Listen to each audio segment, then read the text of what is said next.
Bonsoir à toutes et à tous, je suis ravi de vous retrouver en ce mercredi 25 février. Soyez les bienvenus sur Monaco Info.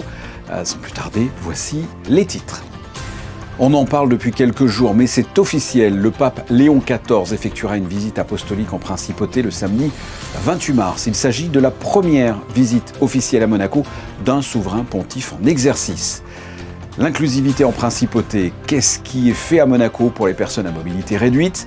Nous verrons cela avec le conseiller technique en charge des personnes en situation de handicap, Lionel Galfré. En basket, c'est un rendez-vous important, la réception du Maccabi demain, 19h30. La Roca Team est actuellement 8e au classement. Monaco in the Past, c'est le nom du compte Instagram de Nicolas Andouard. Vous pourrez y découvrir des photos d'archives et des anecdotes du passé. La monégasque Olivia Dorato vient de sortir un nouvel EP, Eclipse, un projet aux sonorités afropop.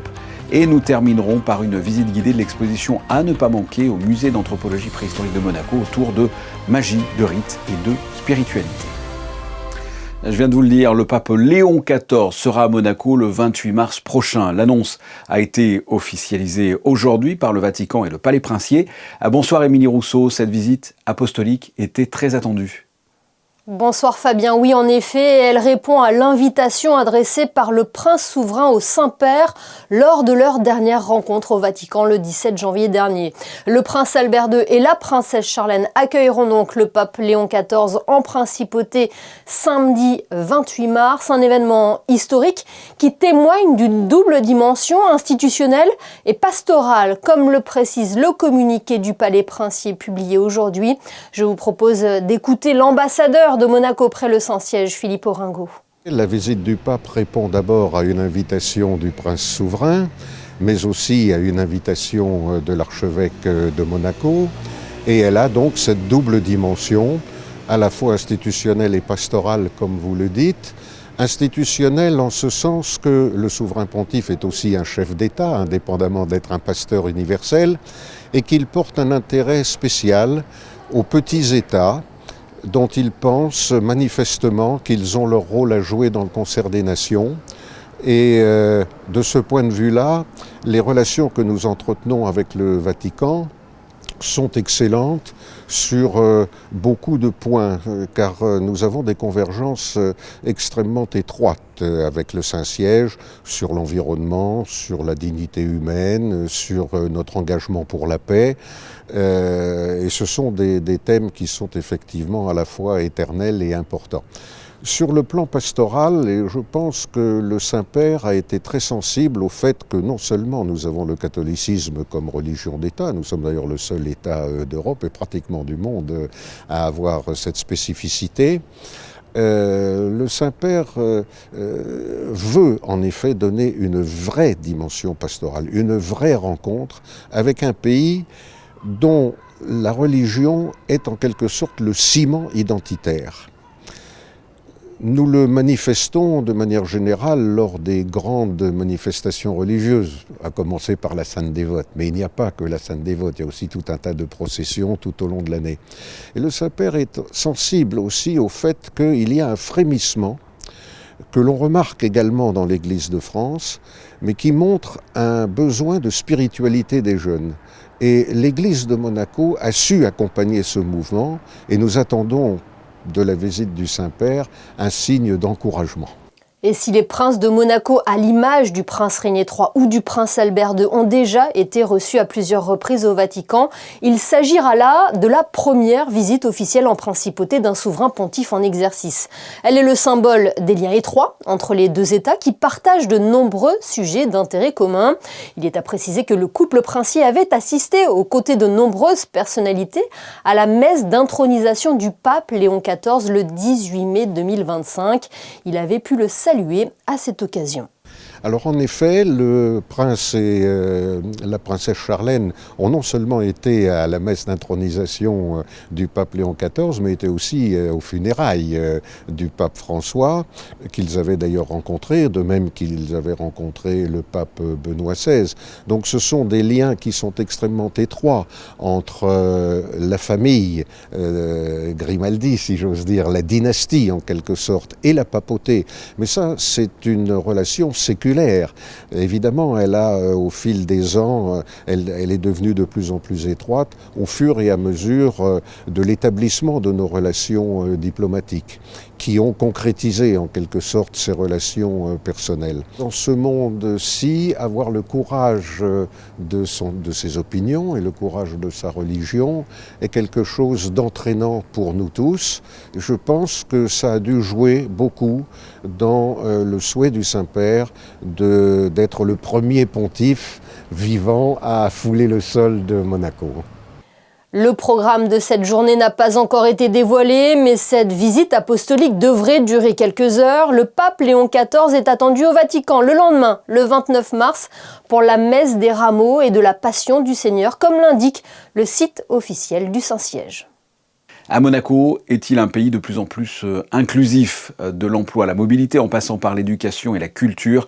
La principauté multiplie les initiatives pour favoriser l'intégration des personnes en situation de handicap, avec par exemple 2 applications bien concrètes qui ont vu le jour il y a quelques mois pour les personnes à mobilité réduite afin de mieux se déplacer dans les rues de Monaco. Avec nous, pour en parler, Lionel Galfré, bonsoir. Bonsoir Fabien. Il y a 2 applications qui ont été lancées en octobre dernier, StreetNav, et en décembre, Ma Place PMR. C'est l'occasion, quelques mois plus tard, de faire le bilan. Mais avant cela, un rappel. On commence par Ma Place PMR. Qu'est-ce que c'est ? Ma Place PMR, c'est une application qui permet de localiser d'une part les places réservées pour les personnes à mobilité réduite, et d'autre part de savoir si elles sont occupées ou si elles sont libres. D'accord. Combien de places pour personnes à mobilité réduite y a-t-il à Monaco ? Alors, il y a les places en extérieur et les places en parking. Là, aujourd'hui, l'application ne concerne que les places en extérieur. Il y en a plus de 70. Et ensuite, il y a StreetNav, comme je l'ai dit. Là aussi, quel est l'objectif ? Quel est le concept de cette application StreetNav ? StreetNav, c'est un peu, on a l'habitude de dire, le Waze des personnes à mobilité réduite. C'est comme vous utilisez l'application Waze qui est très connue, vous utilisez l'application StreetNav et vous dites « je veux aller d'un point A à un point B » et StreetNav propose un itinéraire accessible, sans escalier, sans obstacles sur le trottoir, sans trottoir infranchissable, et s'il y a aussi des obstacles qui pourraient être temporaires. Une poubelle qui est renversée ou un véhicule mal garé. Et donc, ça permet d'emprunter l'itinéraire qui nous permet d'aller d'un point A à un point B en toute facilité. Est-ce que ce sont des applis qui ont fonctionné depuis leur création ? Elles sont utilisées ? On a déjà des chiffres ou c'est en cours ? Alors, on a des chiffres mensuels, on a des tableaux de bord. Sur Ma Place PMR, on a une trentaine d'utilisations par jour. Donc 30 personnes qui se disent je cherche une place PMR et je veux savoir si elle est disponible. Et sur StreetNav, on a à peu près 10 itinéraires qui sont demandés par jour, qui sont utilisés. Mais on a, parmi les gens qui les utilisent, 30 signalements aussi par jour. Des gens qui signalent, tiens, cet ascenseur... il fonctionne ou il fonctionne pas. Là, ne passez pas, il y a des escaliers. Donc voilà, on voit que c'est des applications qui sont utilisées. Qu'est-ce qui est fait pour les personnes handicapées de façon générale en principauté, si on pouvait faire un résumé ? Alors depuis 2 ans, on a mis un coup d'accélérateur sur la sensibilisation, la communication et plein d'autres actions sur lesquelles je reviendrai peut-être. La tradition de prendre en charge les personnes en situation de handicap est là depuis longtemps. Il y a des accompagnements qui sont sur mesure, j'ai envie de dire, qui sont réalisés par la Direction de l'Action et de l'Aide sociale, la DASO, depuis des années. Et les personnes en situation de handicap sont connues et accompagnées. En revanche, là où on a voulu mettre un coup d'accélérateur ces dernières années, c'est sur la sensibilisation à la population et c'est sur augmenter l'accessibilité. L'accessibilité physique, mais aussi l'accessibilité numérique et puis la formation des personnes qui ne sont pas en situation de handicap pour les sensibiliser à l'accueil et leur dire que le handicap existe et que si on fait tous un effort, l'inclusion sera beaucoup plus facile dans la société. Dans les projets, quels sont les grands chantiers en quelque sorte ? Alors aujourd'hui, on a travaillé sur ce qu'on appelle, c'est la chaîne de déplacement. C'est-à-dire qu'une personne puisse venir, elle se gare avec l'application, elle puisse se déplacer avec StreetNav, elle puisse accéder au commerce, et on a des grands chantiers de sensibilisation auprès des commerces qu'on doit poursuivre. L'ensemble des bâtiments publics a été mis en accessibilité, ceux qui n'ont pas de dérogation, c'est l'immense majorité. Aujourd'hui, là où on doit progresser, c'est sur la prise en compte des autres types de handicaps. Les handicaps souvent invisibles. Et là, on va progresser et on va faire appel à des solutions technologiques pour la retranscription de la voix et pour faire en sorte que certains qui ne peuvent pas entendre puissent lire ce qu'on leur dit, faciliter l'accessibilité aux services publics et aussi travailler sur l'accessibilité des sites Internet. Donc on va continuer sur l'accessibilité, mais passer de l'accessibilité, continuer sur l'accessibilité physique, mais développer de l'accessibilité à l'information, l'accessibilité pour les handicaps invisibles.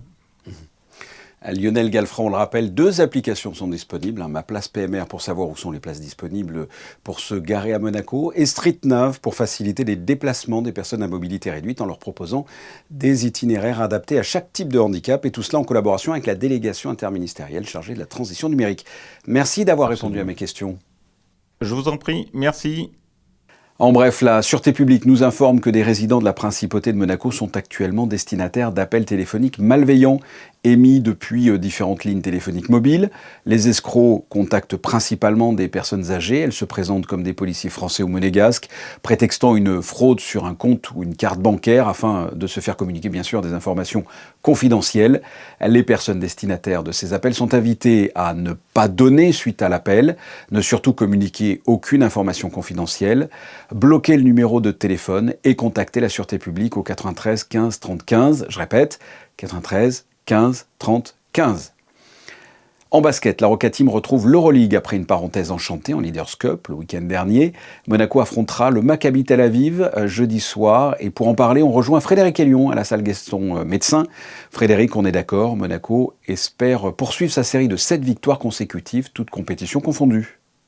Oui, effectivement, Fabien, avec ce succès en Leaders Cup, le 2e trophée déjà cette saison après la Super Coupe de France, glanée en tout début d'année. Eh bien, la Roca Team a fait le plein de confiance tout simplement avant de retrouver l'Euroleague demain soir à Gaston Médecin avec la réception du Maccabi Tel Aviv pour ce qu'on pourrait appeler le sprint final. Il reste 10 matchs à la Roca Team pour essayer de terminer le plus haut possible au classement et pour valider une nouvelle qualification en play-off. Le coach nous le répète depuis un moment que ce dernier sprint, c'est une défaite, on sort des playoffs, une victoire, on est dans le top 4, donc ça ne veut rien dire. Il faudra rester concentré jusqu'au bout, peu importe les résultats. Si on perd, ça ne veut pas dire qu'on a totalement tout perdu. Si on gagne, ça ne veut pas dire non plus qu'on est les rois du monde. Donc il va falloir rester concentré, essayer de gagner chaque match l'un après l'autre. Very talented team, they play strange way of basketball, very strange, a lot of times big guys switching positions, a lot of freelance talent. It's a difficult game and we have to defend good. This is very wild, and it's like you see the stands and you don't believe in this after what happened in this team this year. So, this shows also how good team we were and we are, and now it's 10 games. Every mistake you are doing is count, and you cannot bring it back. So we have to be very focused. On a eu des dernières semaines très compliquées, donc nous on s'est dit qu'on restait mobilisés, on restait soudés tous ensemble, l'équipe. Et finir cette Leadership Icon Seat, c'est vraiment un aboutissement de notre travail et nous montrer qu'on est encore présent déjà dans le championnat de France et demain on espère confirmer et continuer sur cette lancée en Euroleague.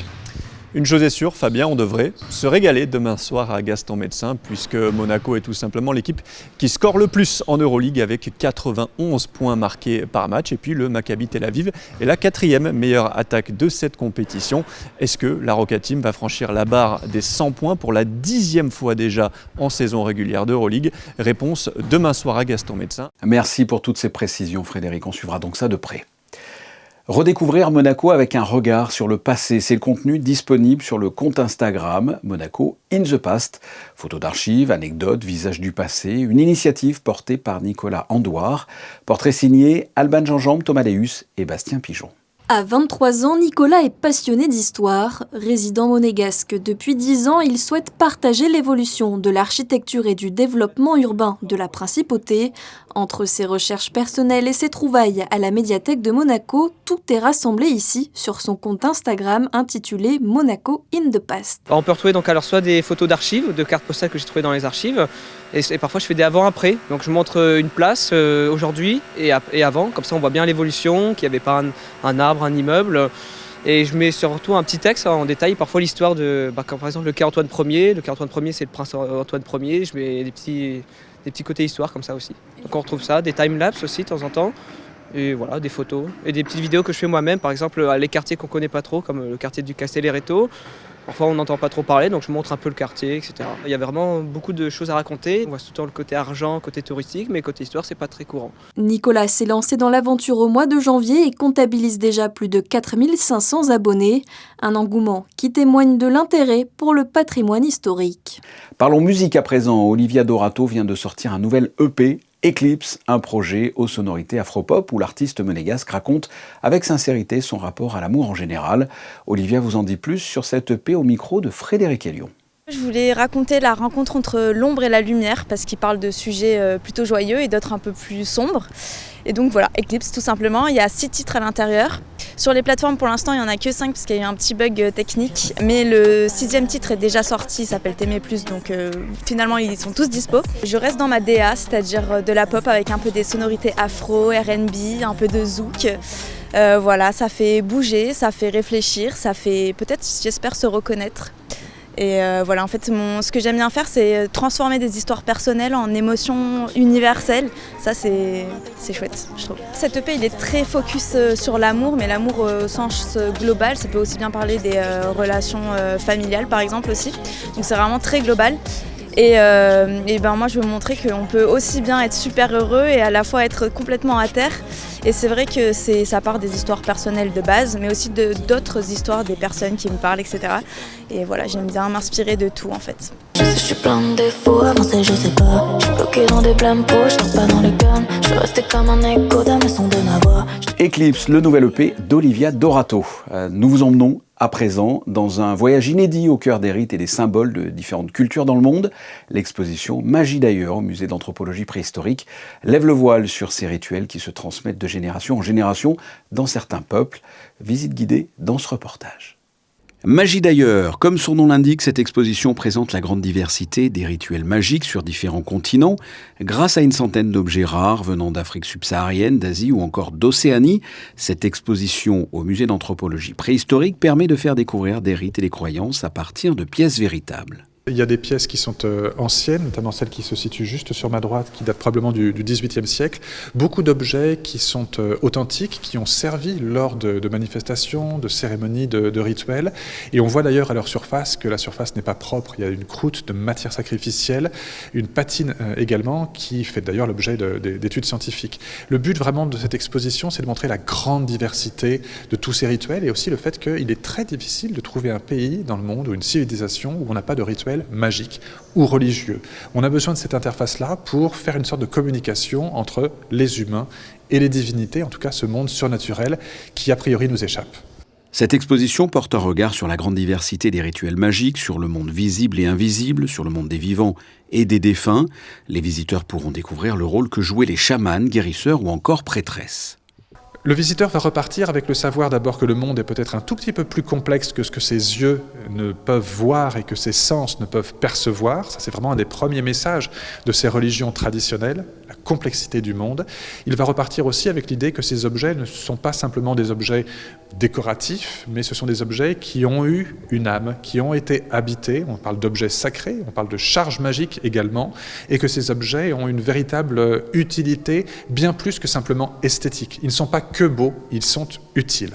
Parmi la centaine d'objets rares, on peut découvrir par exemple des masques de sociétés secrètes, parfois extrêmement dangereuses. Ou encore ces objets vaudous que l'on appelle des ferme-ta-gueule. Ça n'est pas une insulte de ma part, mais le nom de cet objet constitué d'un bec de canard cadenassé pour empêcher un individu de parler. Autre exemple d'objet mystérieux, cette statuette. Un esprit y serait enfermé et elle se mettrait parfois à trembler. Pour le vérifier, vous n'avez qu'à vous rendre au musée d'anthropologie préhistorique de Monaco. Cette exposition est visible toute l'année de 9h à 18h jusqu'au mois de décembre prochain.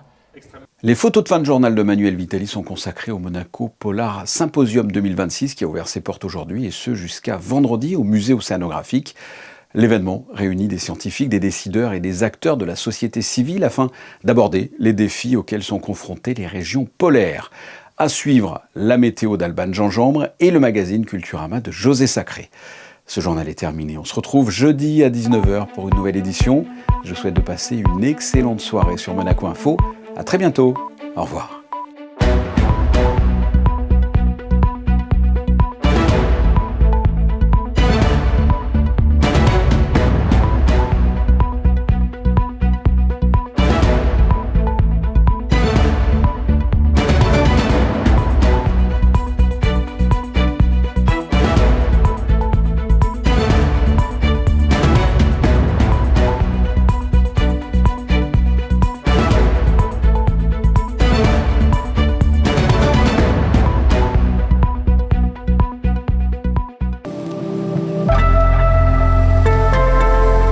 Bonsoir à tous. Demain, comme aujourd'hui, le ciel sera changeant mais majoritairement gris. De nombreux nuages mais aussi quelques belles éclaircies. Pas de grande différence avec aujourd'hui. Les températures resteront similaires aussi avec 9 degrés le matin et jusqu'à 15 degrés l'après-midi. Le 26 février, nous fêtons les Nestors. Et le 26 février, c'est aussi la date de naissance d'un célèbre écrivain du 19e siècle. Celui qui a écrit la première égalité, c'est l'équité dans son œuvre Les Misérables. Il s'agit bien entendu de Victor Hugo.